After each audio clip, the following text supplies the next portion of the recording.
Welcome to LilyTube. Today we are talking about feminism and how feminism is damaging our men, women, and relationships.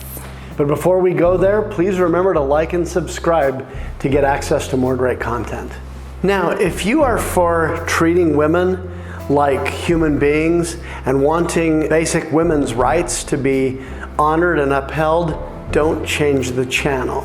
Because we're not here to make one gender or the other superior. In fact, I think feminism at its roots was originally a very good thing, to make sure that women had the right to vote, the right to read, the right to a profession. Some of the loudest voices of feminism, however, do things like berating women who choose to be stay-at-home moms or full-time homemakers, if you prefer.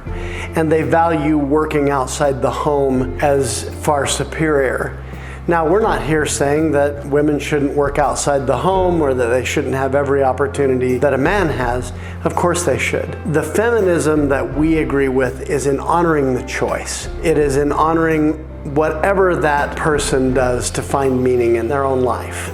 I think any woman who goes out and makes a career happen, it's a noble thing. I think if any woman who has children and chooses to stay at home with them, also a very noble thing. And for women who are able to do both at different stages of life, it's beautiful, it's wonderful. And I think we have a lot of really wonderful opportunities as women in this day and age. It's interesting because I think what we're really frustrated about with regards to feminism is that women are still buying into this idea that they're oppressed by men, that we don't have equal rights, or even maybe go beyond that, that women are superior to men. And there seems to be this discrepancy between what women are able to do and say and get away with, and what men are able to say and do and get away with.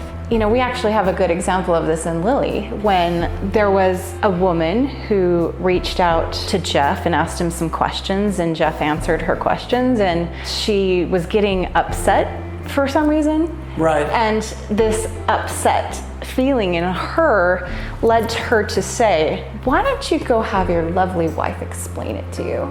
Right. So as a man, I'm too stupid to understand anything on an emotional level.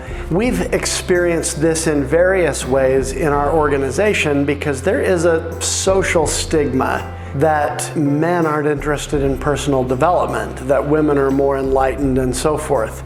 But I want to tell you something about that. Of the people who watch our videos, about 65% of them are men and around 35% are women, which tells me that men are interested. It is illustrative of the fact that men are more interested in this kind of information than we might give them credit for. Absolutely. Would a man get away with saying to a woman, go get your husband to explain it to you? Especially, imagine if it's something that is traditionally thought of as male, like you're at the bank and you're talking about money, and the banker saying, go home and get your husband to explain this to you. You know, how well would that go over? You'd probably get fired. Probably. I think what we're really saying is, let's be a little more sensitive to both genders. I mean, really, we all have feelings. So we're not here to say that every person who considers himself or herself a feminist is causing problems or whatever. We're talking about the more militant strain that says, look, if you're a woman and you choose to stay at home with your kids, you're kind of betraying your sex. You know, it just strikes me in my profession, I'm an attorney, there are actually more female attorneys now than there are male attorneys. I've worked with female lawyers and male lawyers on the opposite side of cases. I found, on the average, female lawyers are better at settlement negotiations than male lawyers. They're peacemakers, trying to find a way to get to the solution.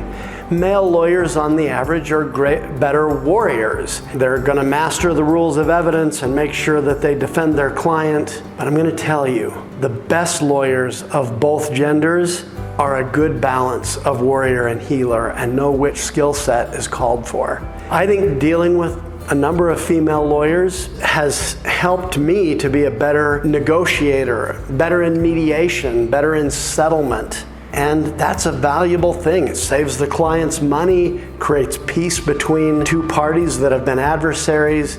It's a great thing. If a woman wants to go out and become a doctor or a lawyer or whatever she may choose, there are avenues open to her in so many areas that were traditionally closed.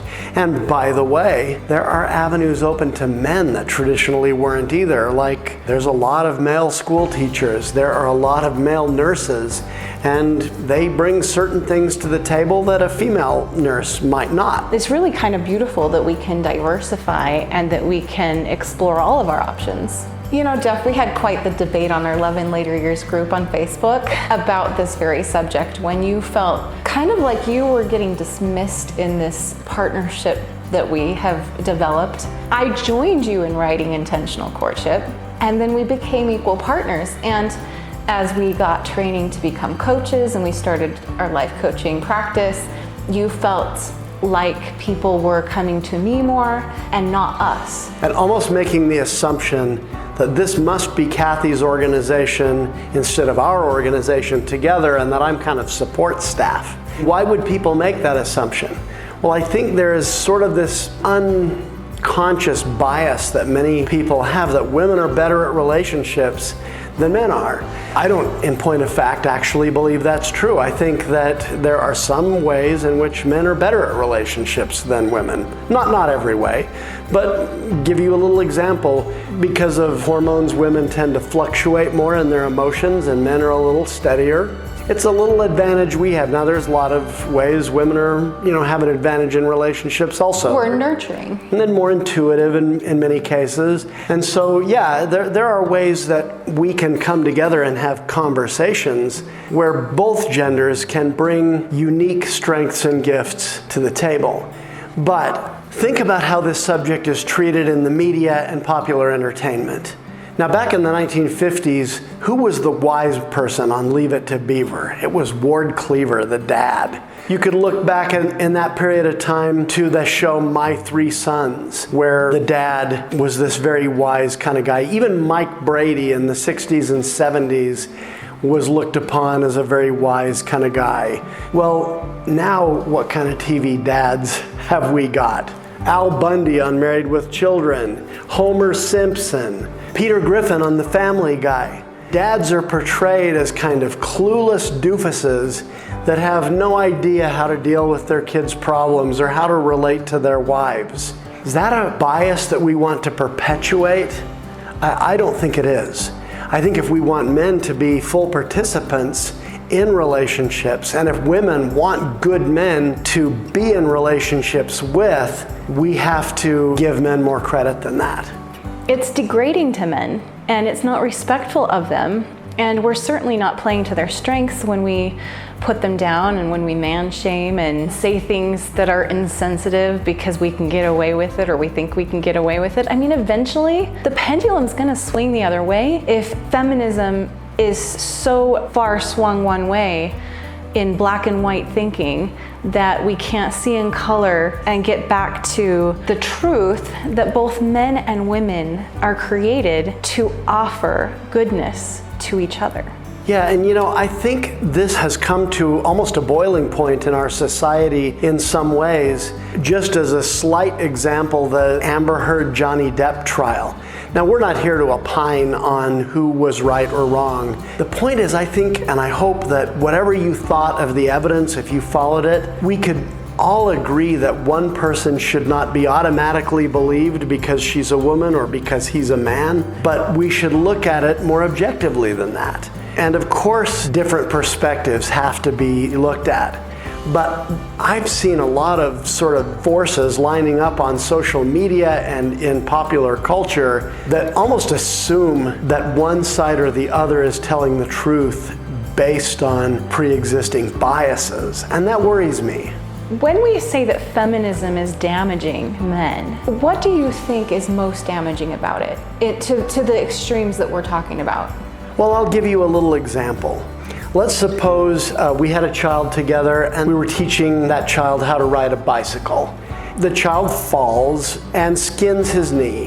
What does mom do? Mom bandages that, cleans it, kisses it better, and dad says, okay, son, get back up on that bike and try again.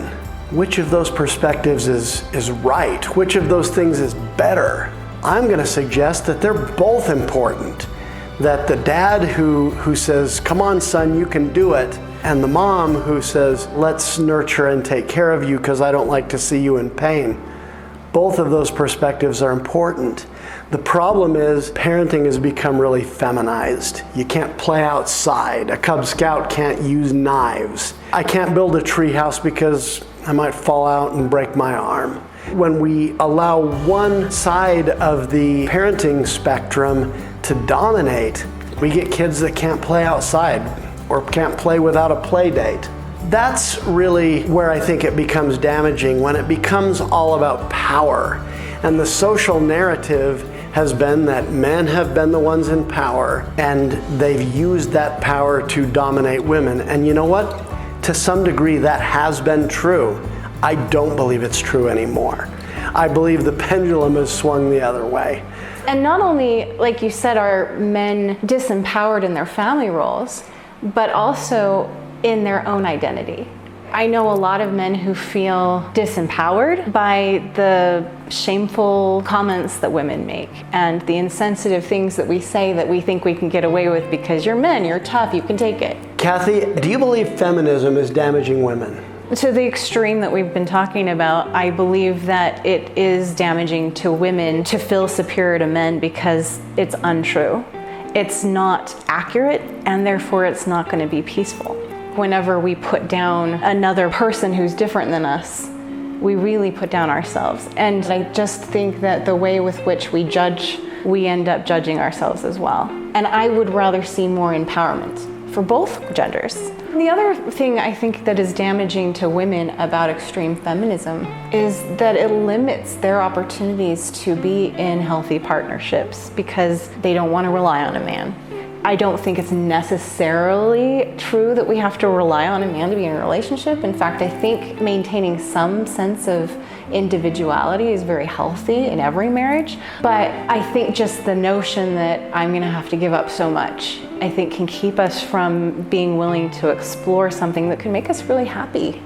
One thing we hear a lot in our organization is women complaining, where are all the good men? Let me tell you, a lot of them have given up on women. A lot of them think, well, I have my independence. I can come and go as I please. I have my paycheck and I don't have to share it with anybody. You know, why would I want to live with someone who's always critical of me or insists that the home is her domain and I don't have a say when I'm there?